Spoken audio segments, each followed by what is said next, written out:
Hello mga kaibigan, ako nga pala si Eldo Nakain at welcome sa ating channel.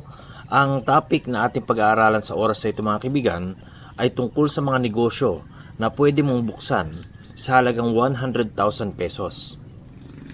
Kung nag-iipon ka mga kaibigan o OFW ka o nag-iipon ka ng pera para sa pagnegosyo mo o pangnegosyo mo, siguro ito na yung video na makakatulong sa iyo para makapag-isip ng mga tamang negosyo sa halagang 100,000 pesos. Kung ikaw ay maliit lamang na namumuhunan, pwede ka na makapagsimula ng negosyo sa halagang 100,000 pesos. Huwag mong isipin na lahat ng mga negosyo na malalaki, nagsimula silang malaki. Dahil nagsisimula din ang ibang mga negosyo o karamihan ng mga negosyo nagsisimula sa maliit. Kaya yung 100,000 mo kaibigan, ay malaking tulong na yan para makapag-umpisa ka ng isang negosyo. Narito ang iba't ibang mga negosyo kaibigan na pwede mong simulan sa halagang 100,000 pesos.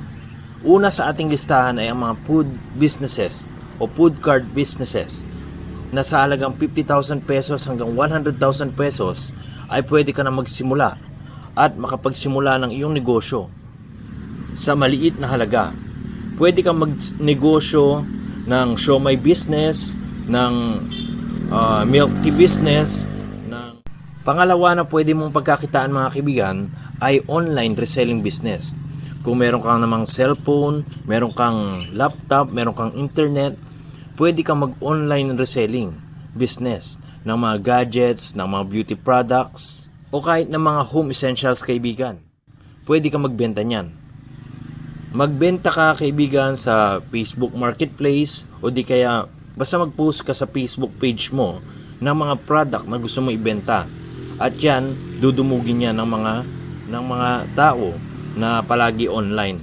Isa ring advice ko sa iyo kaibigan, dapat may sarili kang brand o tatak kung sakaling matagal-tagal ka na sa negosyo para merong tatandaan o matatandaan yung mga customers mo tungkol dun sa mga product na ibinebenta mo.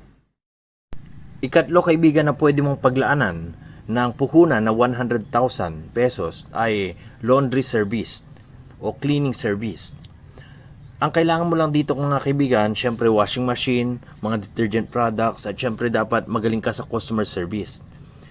Sa halagang 100,000 kaibigan ay pwede ka na magsimula sa ganitong negosyo. Ang kailangan mo lamang, gaya ng sinabi ko, yung customer service, marunong ka makisama.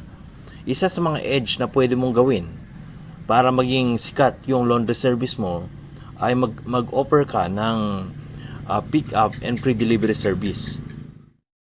Susunod na negosyo kaibigan na pwede mong simulan ay ang sari-sari store business pero upgraded dapat. Kung may sari-sari store business ka na kaibigan, pwede mong i-upgrade ang iyong sari-sari store sa halagang 100,000 pesos o less than pa, mas mababa pa.